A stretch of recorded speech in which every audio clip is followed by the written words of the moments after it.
Hello বন্ধুরা, welcome back to my channel. আজকে আমি জোসনা আবার তোমাদের কাছে চলে এসেছি একটা নতুন ভিডিও। আমার আগের ভিডিওতেই আমি তোমাদের বলেছিলাম, নিশ্চয়ই তোমরা কানলার 108 শিব মন্দিরের ভিডিওটা দেখেছো আর তোমাদের ভালোও লেগেছে। কানলার 108 শিব মন্দিরের ভিডিওটাতেই আমি তোমাদের বলেছিলাম যে 108 শিব মন্দিরের অপোজিটেও কিন্তু একটা না অনেকগুলো মন্দির আছে, যার ভিডিও আমি নেক্সট পোস্ট করব। তো সেই ভিডিও নিয়েই আমি চলে এসেছি আজকে তোমাদের কাছে। অম্বিকা কালনা এমন একটা জায়গা যেখানে কিন্তু প্রচুর মন্দির আছে, সুন্দর সুন্দর মন্দির আছে আমাদের দেখার মতো। তার জন্য কিন্তু আমি একটা ভিডিওতে পুরোটা কভার করতে পারিনি, তার জন্য আমাকে 3টে ভিডিওর মাধ্যমে পুরোটা তোমাদের সাথে শেয়ার করতে হয়েছে। প্রথম ভিডিওতে তো আমরা তোমাদের দেখিয়েছি কানলার 108 শিব মন্দির, আর ঠিক এর অপোজিটে যে মন্দিরটা আছে চলো তোমাদের সাথে এক এক করে পুরো ডিটেলসটা শেয়ার। এখন যে মন্দিরটা তোমরা দেখছো এই মন্দিরটাকে বলে প্রতাপেশ্বর মন্দির। যখন কেউ পশ্চিমবঙ্গে একটি মন্দির শহরের কথা ভাবেন তখন আশ্চর্যজনকভাবে বিষ্ণুপুরের কথাই প্রথমে মনে আসে। যাই হোক, একটি প্রতিবেশী জেলার আর একটি শহর আছে যেটি অবশ্যই একই শিরোনামের প্রতিদ্বন্দ্বী। মন্দির উৎসাহীদের জন্য একটি ভান্ডার। রাজবাড়ির কমপ্লেক্সে আপনি প্রথমে যে মন্দিরটিতে আসবেন সেটি হলো আপনার বাম দিকে প্রতাপেশ্বর মন্দির। এখানে আমাদের কেন্দ্রে মহিষাসুর মর্দিনী হিসাবে দেবী দুর্গার সাথে রাম এবং রাবণের যুদ্ধ, অযোধ্যার রাজা হিসাবে রাম, তার পাশে সতী উপদিষ্ট এবং একটি বিশাল অনুভূমিত প্যানেল রয়েছে যা কৃষ্ণলীলার বিভিন্ন রূপ দেখায়। এখন আপনারা যে জায়গাটা দেখছেন এটা হলো ছাদবিহীন নাট মঞ্চ। এই জায়গাটাও কিন্তু অন্যান্য মন্দিরগুলোর মতন খুবই সুন্দর, অনেকটা জায়গা জুড়ে রয়েছে।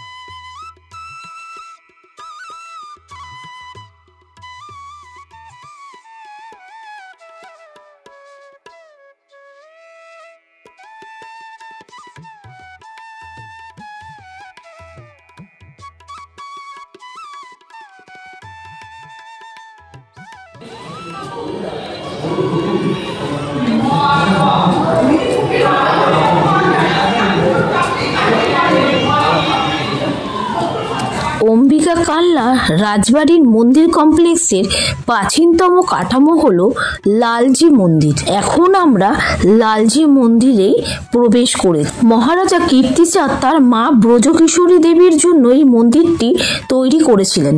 এই মন্দিরটি 1739 খ্রিস্টাব্দে অত্যন্ত বিরল পঞ্চবিংশতি শৈলীতে নির্মিত হয়েছিল।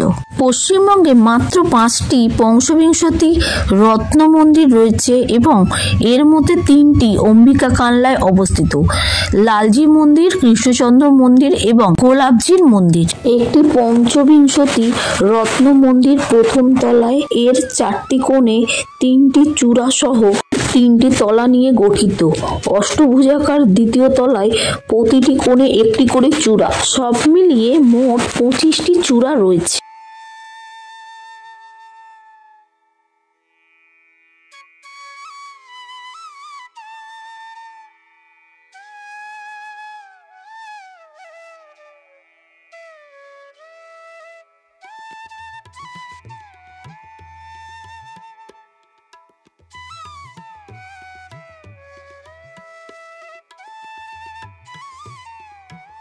গিরি গোবর্ধন মন্দিরের সাথে এই মন্দিরটি রাজবাড়ি কমপ্লেক্সের একটি পৃথক ঘেরে রয়েছে। ঘোড়ার প্রবেশপথে 3টি ঘোড়ার মূর্তি ঝুলছে।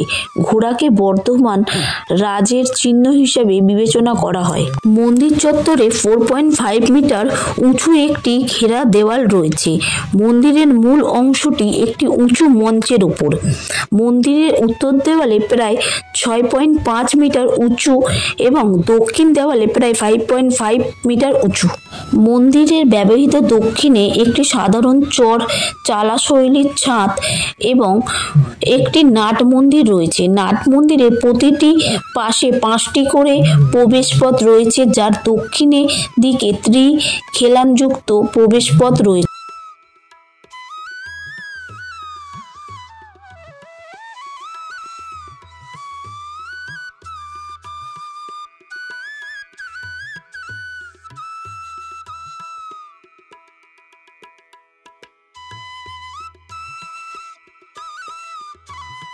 সত্যি বলতে মানে আজকে যে জায়গাটা এসছি না, মানে দিল খুশ হয়ে গেছে, দিল খুশ।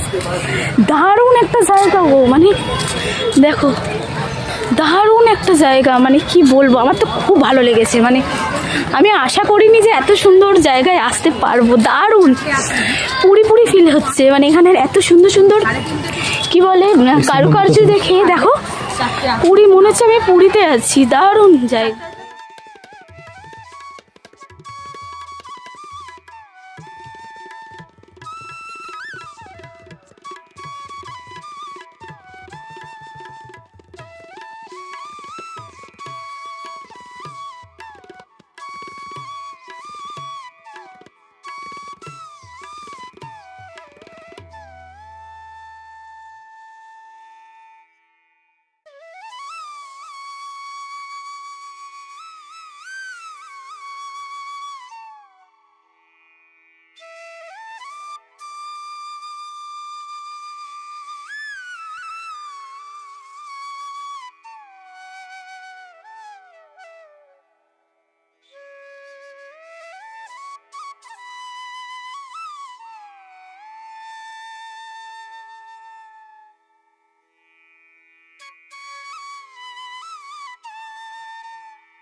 ওইখানে যে তোমার লেখাটা, পুরো লেখাটা সংস্কৃতে লেখা আছে, তো আমার হাজব্যান্ড ওটা তোমাদেরকে পাঠ করে শোনালো। আশা করছি তোমাদের খুব ভালো লাগবে।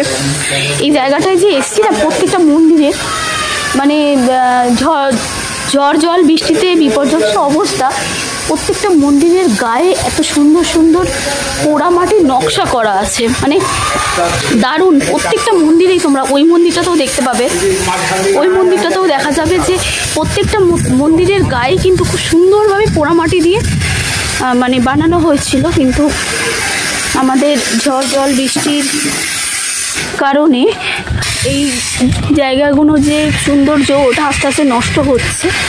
তো এটাই তোমাদেরকে আমি দেখাবো। দেখো প্রত্যেকটা মন্দিরের গায়ে কিন্তু খুব সুন্দরভাবে পোড়ামাটির কাজ কারুকার্য করা আছে। এর মাধ্যমে অনেক কিছু লেখা আছে যেগুলো হয়তো আমি বলতে পারছি না, কিছুটা আমার হাজব্যান্ড তোমাদেরকে বললো। এটাও একটা কৃষ্ণ মানে গোপালের মন্দির, এখানে আমরা এসছি।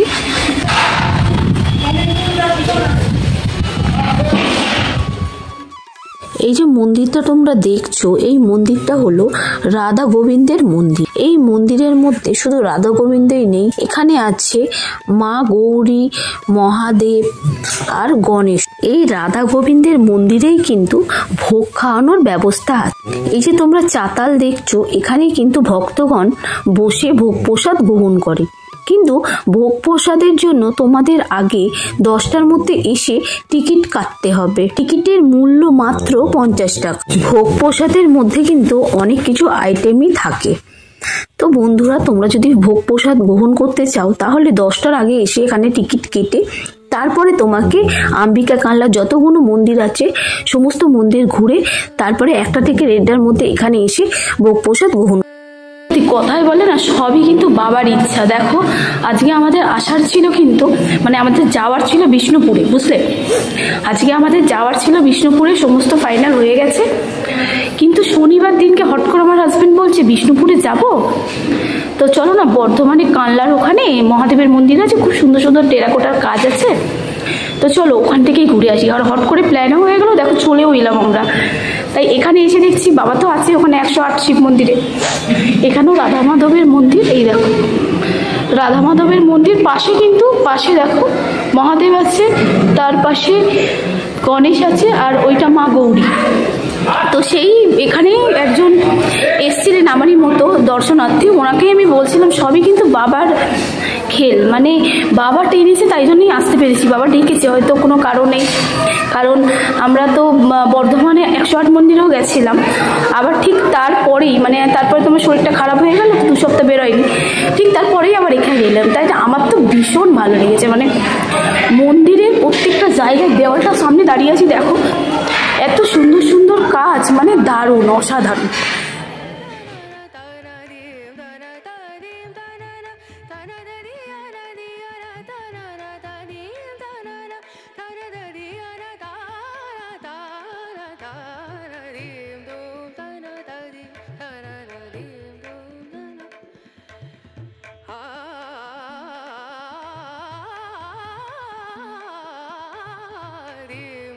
ঘোরা হয়ে গেছে, তোমাদের নিশ্চয়ই ভালো লেগেছে।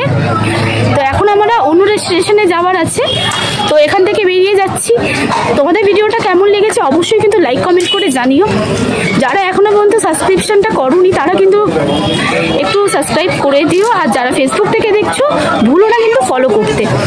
তো আবার দেখা হচ্ছে অন্য কোনো ভিডিওতে, অন্য কোনো জায়গায়। ততক্ষণ তোমরা ভালো থাকো, সুস্থ থাকো, আর আমাকে অনেক অনেক ভালোবাসা দিও।